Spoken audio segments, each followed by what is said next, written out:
Assalamualaikum, salam sejahtera. Anda bersama saya Irfan Syahmi di saluran Direct TV KPM untuk slot pentaksiran bilik darjah. Hari ini kita akan bawakan topik yang cukup menarik berkaitan dengan perekodan dan pelaporan PBD. Dan pastinya kita akan bawakan seorang tetamu yang datang dari KPM. Kita saksikan dulu profil tetamu kita.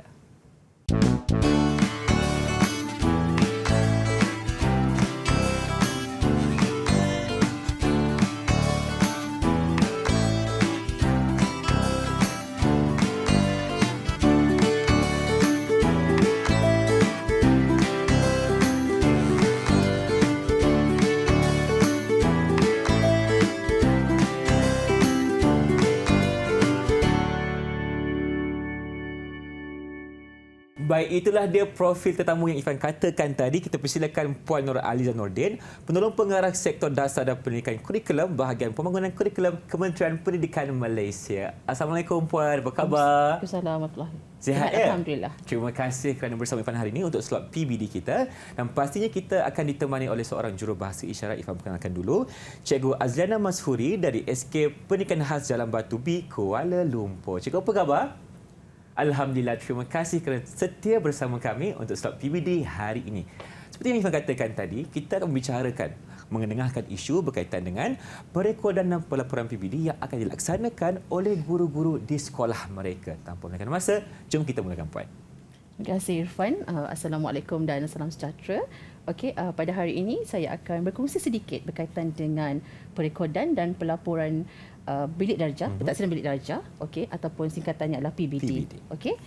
Alright, ada beberapa perkara yang kita akan tunjukkan pada hari ini, kita akan kongsikan hari ini, iaitu yang pertama kita merekod perkembangan murid, yang kedua perekodan dan pelaporan PBD, yang ketiga sistem bersepadu Kementerian Pendidikan Malaysia, yang keempat sistem pengurusan identiti ataupun IDMI, dan yang kelima sistem pengurusan pentaksiran bersepadu SPPB singkatannya. Okey. Baik, sebelum kita pergi kepada yang pertama iaitu merekod perkembangan murid, suka untuk kita imbas kembali berkaitan dengan pelaksanaan pentaksiran bilik darjah ni Irfan. Okey. Pentaksiran bilik darjah ni dia mesti berlaku secara seiring berurusan dengan pembelajaran dan juga pengajaran iaitu PDP. Okey. Semasa guru merancang PDP itu, guru sepatutnya merancang sekali dengan kaedah pentaksiran. Okey, dan semasa guru melaksanakan pentaksiran, mentaksir murid, guru-guru boleh menggunakan beberapa kaedah sebenarnya iaitu secara lisan, secara bertulis, secara pemerhatian, atau cikgu-cikgu boleh juga menggabungkan mana-mana kaedah yang saya sebutkan tadi. Baik. Okey, alright. Seterusnya kita pergi kepada yang pertama iaitu merekod dan menganalisis penguasaan murid. Okey, merekod ni merupakan satu aktiviti yang mana guru-guru mencatat maklumat secara sistematik berkaitan perkembangan, kebolehan, kemajuan dan penguasaan murid Irfan. Okey, aktiviti merekod ini dilakukan oleh guru secara berterusan sepanjang sesi PDP itu. Okey, dan ini kerana aktiviti ini adalah untuk guru-guru ini mengumpulkan maklumat yang secara menyeluruh tentang perkembangan murid-murid itu. Okey. Maklumat yang cikgu dah kumpulkan Irfan, cikgu perlu simpan, cikgu perlu jaga dengan baik kerana bila-bila masa kalau cikgu perlu untuk merujuk, dia akan ada rekod-rekod ini. Okey. Dan yang seterusnya, maklumat yang direkod ini Irfan bukan sahaja perlu disimpan sahaja. Okey, guru-guru perlulah mentafsir. Okey, ataupun menganalisis rekod-rekod ini, perkembangan murid ini untuk tujuan tindakan susulan. Tindakan susulan yang berkaitan dengan mungkin murid punya perkembangan ataupun strategi pengajaran guru itu sendiri. Okay, Irfan? Untuk lebih berkesan. Yes, betul. Okey. Semasa atau selepas guru-guru melaksanakan sesuatu pentaksiran, guru-guru perlu merekod perkembangan murid ini dalam bentuk seperti membuat pernyataan ataupun memberi simbol atau memberi grade ataupun markah. Okey, bagi melaksanakanlah sesuatu pentaksiran itu. Dan sebenarnya rekod-rekod ini semua boleh dilakukan dalam apa jua bentuk sebenarnya. Sama ada menggunakan buku rekod pengajaran, buku rekod mengajar, ataupun buku catatan guru, ataupun guru boleh juga menggunakan rekod template pelaporan Excel, alright, yang disediakan oleh pihak Kementerian Pendidikan sendiri. Okay, dan sebenarnya rekod-rekod ini semua adalah bertujuan untuk guru membuat pertimbangan profesional selepas mereka mengajar. Okey, jadi itu sahajalah.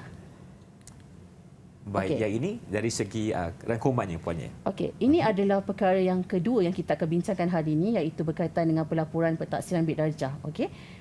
Guru-guru sedia maklum yang setiap tahun sepanjang sesi akademik, guru-guru perlu melaporkan sebanyak 2 kali pelaporan PBD. Baik. Iaitu pada pertengahan sesi akademik dan juga pada akhir sesi akademik.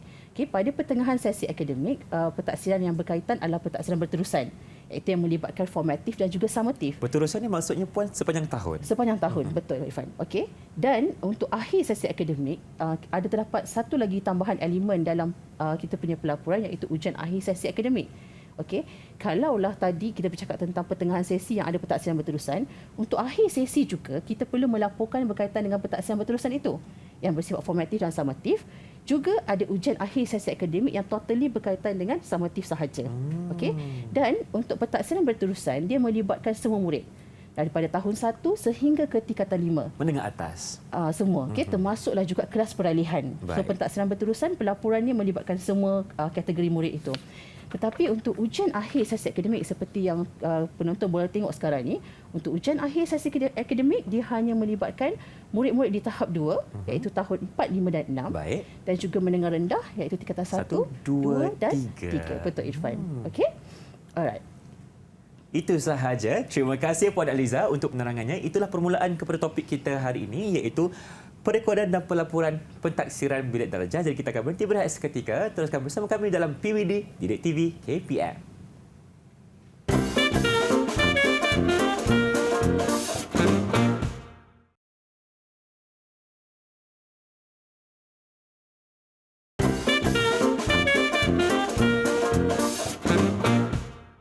Kembali menyaksikan pentaksiran bilik darjah Didik TV KPM bersama saya pengacara anda Irfan Syamid dan Puan Aliza di sini berkongsi kepada anda semua, terutamanya guru, tentang perekodan dan juga pelaporan PBD. Dan untuk segmen kali ini kita akan ketengahkan lagi tentang ini, bermula dengan sistem bersepadu KPM. Mungkin ada yang masih tertanya-tanya apakah ia sebenarnya. Puan, sila jelaskan. Terima kasih Irfan. Betul seperti Irfan cakap, mungkin ada di kalangan guru yang masih belum lagi mendapat pendedahan berkaitan dengan ini. Dan sebenarnya Kementerian Pendidikan Malaysia sentiasa memberikan satu yang terbaik untuk guru-guru kita. Jadi KPM telah menyediakan satu sistem bersepadu, iaitu sistem bersepadu KPM, ataupun dia ada nama dalam bahasa Inggeris, sebab akronim ni dalam bahasa Inggeris, iaitu MOIS. MOEIS. Okey. Malaysia. Dan dalam MOIS ini, dalam sistem bersepadu KPM ni, digabungkan ada 4 sistem. 4 sistem. Okey, seperti yang kita dapat lihat sekarang ni, iaitu sistem murid, sistem guru, sistem institusi dan juga sistem pentaksiran. Jadi hari ini saya akan fokuskan terus kepada sistem pentaksiran sahaja. Okey Irfan? Baik, Cik. Okey. Bila kita dah tahu pasal sistem bersepadu KPM, sama juga macam kita nak login dalam mana-mana aplikasi dan sistem, kita perlu ada satu pintu masuk dia. Pintu masuk. Okey, betul. jadi kita ada satu pintu masuk, iaitu sistem pengurusan identiti, atau singkatannya adalah IDMI. IDMI. Okey, jadi ini adalah sistem pengurusan identiti IDMI yang mana guru-guru perlu mendaftar dulu sebagai pengguna dalam IDMI ini. Okey, jadi pada guru-guru yang masih belum lagi mendaftar sebagai pengguna IDMI, guru-guru boleh pergi ke laman web yang telah tertera di kaca TV ini. Okey, dan jika sekiranya terdapat apa-apa, ya Irfan, masalah yang berkaitan dengan IDMI ini, mungkin susah nak akses ke kan? Betul, semasa pendaftaran ke, susah nak akses dan sebagainya, guru-guru bolehlah emailkan kepada isd@alliancemoe.gov.my. Baik, kenapa pentingnya untuk guru-guru mendaftar masuk ke aplikasi ini? Okey, sebelum guru-guru nak menggunakan sistem pentaksiran yang saya tunjukkan tadi sebelum ini, guru-guru perlu mendaftar. Macam saya cakap tadi, ini pintu masuk. Jadi bila ini pintu masuk, tak ada pintu masuk, kita tak boleh nak masuk. Jadi sebelum cikgu boleh mengakses lebih lanjut ke dalam sistem pengurusan pentaksiran bersepadu, dia perlu dulu mendaftar sebagai pengguna dalam IDMI. Baik. Okey. Dan ini adalah 13 pentaksiran yang terdapat di dalam sistem pengurusan pentaksiran bersepadu. Dekat bawah tu saya saja highlightkan sebenarnya Irfan, sistem pentaksiran sebenarnya. Okey. Kenapa? Dalam sistem pentaksiran ni ada 13 pentaksiran yang terlibat. Okey, jadi dalam 13 ini, hari ini kita akan membincangkan secara lebih mendalam sedikit tentang pentaksiran bilik darjah. Okey, yang lain-lain tu nanti kita akan bincang di platform yang lain. Kita akan sentuh yang kedua Puan, ya? Betul. Okey, so untuk yang itu saja Irfan. Baik, terima kasih. Itulah dia sistem pengurusan pentaksiran bersepadu SPPB yang mana kita akan memfokuskan kepada bagaimana PBD itu dijalankan di sekolah, dan kepada guru-guru di Malaysia khususnya, anda perlu masuki pintu masuk terlebih dahulu untuk mengakses lebih lanjut tentang PBD. Baik, saya nak tanya lagi, sekiranya ada guru-guru yang mungkin terlepas pandang perkara ini kan. Maksudnya guru-guru itu tidak dapat mengakses kepada tahap yang lebih mendalam. Jadi apa yang Puan boleh sarankan kepada mereka? Macam yang saya tunjukkan tadi sebentar tadi, guru-guru boleh pergi ke boleh hantar email kepada email yang telah tertera tadi sini untuk menulis report lah, aduan dan sebagainya yang berkaitan dengan masalah yang berkaitan dengan IDMI itu. Baik.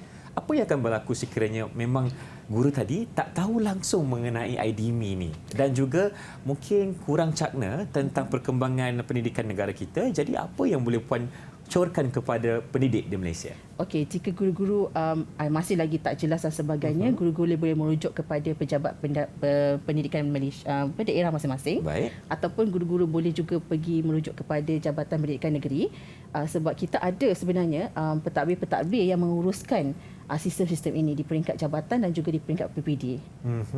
Terima kasih Puan. Jelaslah bahawa setiap pendidik di Malaysia, terutamanya guru-guru kita, semestinya harus masuki pintu masuk terlebih dahulu sebelum melakukan PBD di sekolah mereka. Terima kasih Puan. Kita akan berhenti berehat seketika. Teruskan bersama kami dalam PBD di TV KPM. Jangan ke mana-mana.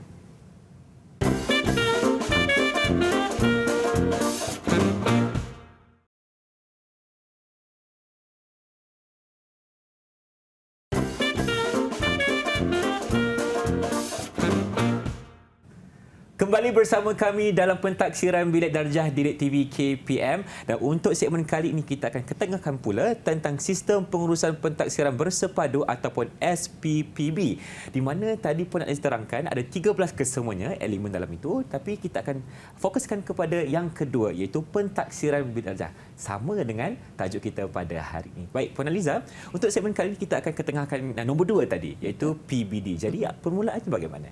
Okey, untuk yang saya macam Irfan cakapkan tadi, ada 13 pentaksiran di dalam SPPB ini. Okey.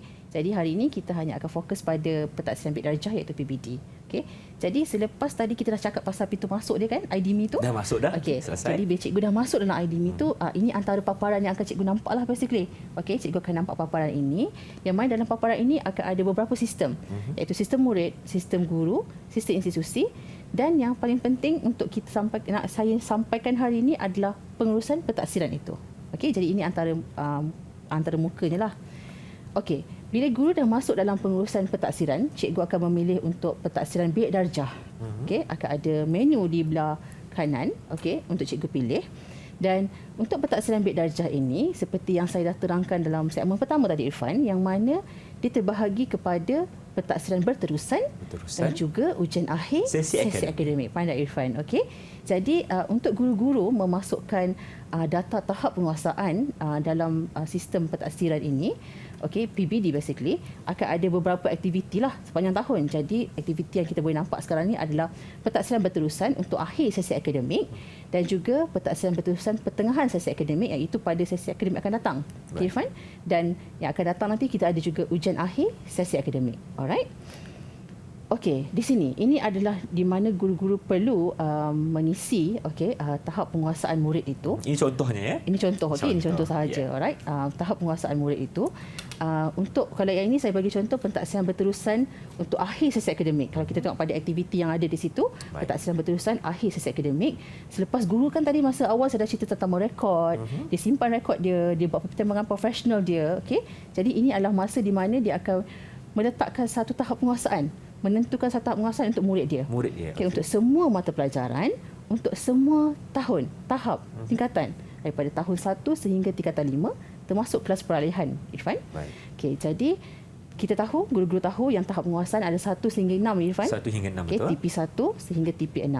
Okey, jadi ada beberapa penambahbaikan sebenarnya kerana sebelum ni guru-guru mengisi ataupun membuat pelaporan PBD ini menggunakan template pelaporan Excel offline yang disediakan oleh pihak Kementerian Pendidikan. Saya tunjuk tadi masa segmen pertama. Okey, tapi ada beberapa penambahbaikan yang kita lakukan dalam sistem ini, yang mana dari segi ulasan guru itu akan didatangkan sekali dengan cadangan intervensi. Dan juga guru perlu menentukan juga usaha murid, Irfan. Usaha murid. Yes, okey. Bagaimana seseorang guru itu ingin tahu bagaimanakah usaha murid itu sebenarnya? Okey. Ya. Bila cikgu ni dia hari-hari mengajar dalam kelas, Betul, Irfan. Dia bersama dengan anak murid dia Dia kan hari-hari. kenal anak murid dia macam dah mana. kenal anak murid dia sebab kadang-kadang ada pelajar yang kadang dia punya perkembangan itu mungkin agak lambat. Betul. Tetapi guru tahu yang usaha murid dia mungkin agak tinggi. Dia seorang yang rajin, Betul. dia suka bertanya. Okey. Jadi di situ guru-guru akan ada 4 sebenarnya dia punya tahap sebenarnya, iaitu rendah, tinggi, sangat tinggi. Okey, Irfan. Okey, itu yang kedua. Baik. Okey, yang ini adalah bahagian ulasan guru, Irfan. Ulasan Okey, guru. untuk ulasan guru ni kami menyediakan beberapa cadangan sebenarnya. Cadangan ulasan yang guru mungkin boleh guna. Okey, ada 30 mengikut 30 cadangan. 30 cadangan, tetapi kita pecahkan cadangan itu mengikut kategori. Baik. Tetapi perlu diingat yang kategori ini kita tak adalah mappingkan dia, kita tak ada petakan dia dengan mana-mana tahap penguasaan. Tidak. Oh, okey. Itu bergantung pada guru tu sendiri. Okey? Untuk menggunakan yang mana satu daripada 30 cadangan tadi itu kepada tahap penguasaan yang yang terlibatlah. Ya, Okey, betul. maksudnya di situ cadangan itu akan diberikan oleh pihak KPM dalam website ini. Betul. Tapi soalan saya kepada puan sekarang ini, adakah guru-guru hanya perlu menggunakan cadangan yang diberi ataupun boleh membuat ulasan sendiri? Okey, bagus soalan tu. Sebenarnya ulasan ni memang kita dah sediakan dalam 30 cadangan seperti itu dalam ikut kategori. Tetapi guru-guru memang dia kenal anak murid dia. Mungkin dia nak buat ayat yang lebih dekat dengan anak murid dia. Tak semestinya apa yang kita cadangkan dalam ni sesuai dengan anak murid dia. Mungkin dia nak ubah, mungkin dia nak tambah baik, boleh. Cikgu boleh pilih, maybe cikgu pilih satu. Okey. Mungkin apa boleh bacakan contoh yang pertama? Murid menunjukkan prestasi yang semakin meningkat dalam kebanyakan mata pelajaran. Okey, tapi mungkin cikgu nak tambah lagi ayat tu. Nak bagi sedap sikit. Nak bagi sedap lagi, macam yang lebih dekat. Sebab kenapa, Irfan? Yang penting kenapa? Pelaporan ini adalah untuk ibu bapa. Jadi ibu bapa mesti tengok macam mana perkembangan anak dia. Okey, jadi selain daripada dia memilih daripada ulasan-ulasan yang kita sediakan ni, dia masih boleh juga buat ayat dia sendiri. Kalau misal katanya dia nak ambil yang kedua ni. Okay. Murid menepati tempoh masa yang diberikan untuk menyelesaikan tugas yang diberi dengan teliti dan bijaksana. Mungkin dia boleh tambah lagi. Dia mungkin boleh tambah kat tengah-tengah, tak ada masalah. Okey, ulasan itu bersifat kita panggil dia doable. Okey, dia boleh ubah macam tu. Okey, Irfan? Baik, maksudnya lebih dekat dengan anak-anak. Yalah, sebab kita nak memberikan suntikan motivasi dan semangat. Betul. Jadi kita perlu dekat dengan hati mereka. Betul, Irfan. Good. Okey, kalau kita back balik kepada yang tadi ni, kita akan nampak di sini ada part intervensi, Irfan. Okey, ada bahagian intervensi. Okey, untuk intervensi ini adalah cadangan guru-guru kepada murid itu dan juga ibu bapa yang membaca laporan ini nanti tentang apa yang murid itu boleh tambah baik untuk perkembangan diri dia. Jadi ulasan tadi dan intervensi ini adalah berbeza? Dia berbeza tetapi di dalam satu part yang sama, bahagian yang sama. Okey, jadi soalan saya, adakah seorang guru itu perlu meletakkan cadangan intervensi ini kepada semua murid ataupun bagaimana? Okey, intervensi ni kalau ikutkan pelajar yang misal katanya murid-murid daripada TP1. TP1, okey. TP1, TP2, TP3, TP4 kita tahu memang dia boleh lagi. Dia boleh meningkatkan lagi diri dia, dia boleh meningkatkan lagi perkembangan dia. Tapi mungkin cikgu perlulah letakkan cadangan. Mungkin kalau murid tu perlu lebih banyakkan membaca. Banyak tanya mungkin. Kena banyak latihan lagi kalau dalam matematik dan sebagainya. Tapi kalau misal kata TP5 dan TP6. TP5 dan 6 ni basically murid dah memang bagus hampir cemerlang. Dah hampir cemerlang. Jadi mungkin untuk TP6 mungkin cikgu tak nak dah bagi cadangan intervensi sebab murid tu mungkin dah jadi murid contoh dah basically. Okey. So tak perlu dah letak kat situ. Tak perlu meletakkan cadangan intervensi dekat situ. Untuk murid yang ada TP6. Yes, betul. Tapi kalau cikgu rasa murid tu masih lagi boleh ke depan lagi. Betul, dia boleh ke depan lagi. Boleh isi juga untuk bahagian cadangan intervensi. Okey. Terima kasih. Alright. Lepas tu kita ada part yang seterusnya iaitu usaha murid, Irfan. Usaha murid, ya. Yang tadi kita dah bincangkan tentang usaha murid itu. Dan hujung tu kita ada status kan, Irfan? Status. Okey. Sedang di taksi dan juga di taksi. Mungkin puan menjelaskan kenapa ada perbezaan di situ. Okey, yang status ini merujuk kepada adakah murid itu boleh ditaksi ataupun tidak, ataupun boleh dah ditaksi ke tidak. Kalau misal kata murid itu cikgu dah selesai mentaksi dia, cikgu rasa dah tak perlu dah ada apa-apa lagi, so cikgu boleh letaklah ditaksi. Sedang ditaksi tu mungkin cikgu nak tambah baik lagi. Dalam proses lagi. Cikgu masih lagi nak melatih murid itu dan sebagainya. Macam tu. Okey, itulah status yang berbeza. Sedang ditaksi maksudnya murid itu dalam proses ditaksi oleh guru-gurunya. Okey, jadi mungkin ada penambahbaikan yang akan berlaku, tetapi kalau murid itu ditaksi, maksudnya sudah selesai proses tersebut. Okey, alright. Okey, Irfan. Yang seterusnya tadi kita dah bincang yang ini. Cadangan. Okey, yang ini adalah untuk aktiviti yang kedua. Kalau Ya. tengok di sini Irfan, ini adalah untuk ujian akhir sesi akademik Irfan. Okey, untuk ujian akhir sesi akademik ini, cikgu-cikgu hanya perlu memasukkan skor Okey, markah. ke dalam sistem ini. Okey? Baik. Hanya masukkan skor sahaja. Tetapi di akhir nanti semasa part pelaporan, di bahagian pelaporan nanti, ya guru-guru akan nampak tahap penguasaan murid. Okey. Skor itu akan dipetakan dengan skala yang telah disediakan mengikut tahun dan juga mata pelajaran. Oh, Maksudnya, okey. untuk skor ni nanti, Ya. bukan bererti bahasa Melayu dan bahasa Inggeris tu sama dia punya mapping dia tu, Petaan dia, dia tu tak sama. Okey. Jadi dia bergantung kepada skala yang ada dalam sistem ni. Okey, dia akan change sendiri. Okey. Okey. Mungkin ada Alright. sistem yang tersendiri lah maksudnya. Betul, dia ada skala dia. Markah itu akan dijadikan dalam bentuk Tahap penguasaan. Tahap penguasaan. Daripada TP1 sampai TP6. TP6. Okey, good Irfan. Okey. Yang seterusnya, okey, ini adalah bahagian pelaporan. Okey, sebelum tu saya reverse balik. Saya kembali balik tadi. Silakan. Untuk ujian akhir sesi akademik ini Irfan, macam yang saya dah terangkan di segmen pertama tadi, yang mana ujian akhir sesi akademik ini hanya untuk siapa Irfan? Hanya untuk tahap 2 dan juga menengah rendah. Betul Irfan. Very good Irfan. Nasib baik saya ingat lagi. Okey. Jadi untuk ujian akhir sesi akademik ini, kemasukan skor ini hanya melibatkan murid tahun 4, 5, 6 dan tingkatan 1, 2 dan 3 sahaja. Soalan saya, bagaimana pula dengan tahap 1 dan juga menengah atas? Okey, good. Tahap 1 dan juga menengah atas tadi, awal tadi kita ada cakap tentang pentaksiran berterusan. Betul. Okey, TP1 sampai TP6. Jadi mereka hanya ada itu sahaja. Okey. Itu sahaja yang cikgu perlu laporkan. Okey, tidak ada ujian akhir sesi akademik. Okey, Dan Irfan? untuk menengah atas mestilah ada SPM nanti, betul? Betul. Itu nanti itu adalah peperiksaan pusat lah basically, Irfan. Pusat. Okey. Terima kasih. Okey, dan yang terakhir sebenarnya untuk kita punya SPPB ini adalah bahagian pelaporan. Okey, sebenarnya cikgu-cikgu kita sebelum ni bila kita menggunakan template pelaporan yang di luar talian, menggunakan Excel pun lebih kurang begini juga. Cuma penambahbaikannya adalah dari segi tahap penguasaan untuk ujian akhir. Tadi kan saya terangkan pada Irfan, skor yang cikgu masukkan akan diubah menjadi tahap penguasaan. Okey. Dan ada penyataan dia, ulasan guru, kita cakap tentang cadangan intervensi tadi, dia akan masuk di bawah ulasan guru. Oh, okey. Akan letakkan di situ. Betul, dia akan masuk di bawah ulasan Senang guru. untuk ibu bapa dan juga murid itu membaca. Betul. Dan yang hujung sekali kita ada usaha murid. Di situlah di mana cikgu akan menetapkan bagaimana murid itu sepanjang dia mengajar murid itu untuk setahun itu. Wah, setahun. Okey, sekarang ni mungkin Puan boleh ceritakan kepada kita contoh yang diberikan dalam skrin ini. Bagaimana sebenarnya untuk kita meletakkan tahap penguasaan untuk murid-murid di mungkin TP5 dan TP6. Mungkin Puan boleh bacakan? Okey. Kongsikan Jadi kepada kalau macam kat sini contohnya kita ada bahasa Melayu, guru-guru telah meletakkan TP6 kan? Okey, betul. Guru-guru hanya perlu masukkan TP ini dan penyataan ini akan dikeluarkan secara automatik. Automatik. Oh, tak tulis tayang tu. Tak Okey. perlu. So ini Baik. tak perlu. Dan sama juga dengan ujian akhir, cikgu masukkan skor tadi dekat Baik. page yang sebelum tadi. Nanti dia akan keluar TP yang dia dah petakan itu. Okey. Contohnya lah Puan, kalau TP5 ni markahnya berapa lah agak-agaknya? Macam saya cakap tadi, dia tak sama. Tak sama, betul. Dia tak sama. Petaannya untuk- berbeza. Pemetaan dia berbeza, Okey. skala dia berbeza. Dia Baik. tak sama untuk mana-mana tahun dan tingkatan, juga mata pelajaran Irfan. Baik, Okey, dan penyataan untuk ujian akhir ni juga akan keluar secara automatik.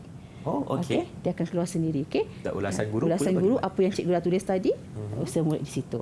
Okey, itulah dia. Itu kita panggil pelaporan akhir lah Betul. Okey, cikgu-cikgu jangan risau, guru jangan risau kerana semua manual pengguna untuk mengakses sistem ini ada disediakan oleh pihak kementerian dan kita akan muat naik di dalam ruangan pengumuman. Bila cikgu dah masuk dalam sistem ni nanti Irfan, cikgu akan nampak ada bahagian utama di sini, akan ada beberapa pengumuman. Baik. Di situ kita akan masukkan manual pengguna. Jadi cikgu boleh tengok manual pengguna tu daripada mula sampailah cikgu nak mencetak pelaporan itu. Ya, dah cetak itu maksudnya sudah selesai semua kerja. InsyaAllah selesai. InsyaAllah. Okey. Baik, terima kasih Puan. Mungkin sekarang ni Puan boleh berikan sedikit rumusan ringkas tentang topik kita dalam PBD hari ini. Okey, untuk PBD kita pada hari ini, apa yang kita nak tengok daripada awal tadi adalah merekod dan bagaimana guru melakukan pelaporan menggunakan sistem pengurusan pentaksiran berterusan ya Irfan. Okey, jadi untuk apa sahaja masalah yang berkaitan dengan SPPB basically, kita boleh, guru-guru boleh hantarkan email kepada sistem meja perkhidmatan MOIS menerusi email yang tertera di skrin ini Irfan. Dan saya nak suka untuk sarankan kepada guru-guru supaya mendaftar Mendaftar betul? dalam pintu masuk tadi, Ya. iaitu IDMI. IDMI. Ya, Okey. terima kasih Terima kasih. diucapkan kepada Puan Aliza Nordin, penolong pengarah sektor dasar dan penyelidikan kurikulum bahagian pembangunan kurikulum Kementerian Pendidikan Malaysia, datangnya ke sini berkongsi kepada kita bagaimana seorang guru itu perlu melakukan perekodan dan juga pelaporan PBD kepada murid-murid mereka. Dan terima kasih juga diucapkan kepada Cikgu Azliana Mashuri selaku jurubahasa syarat kita untuk hari ini. InsyaAllah ada sekali lagi dengan itu. Assalamualaikum dan salam sejahtera.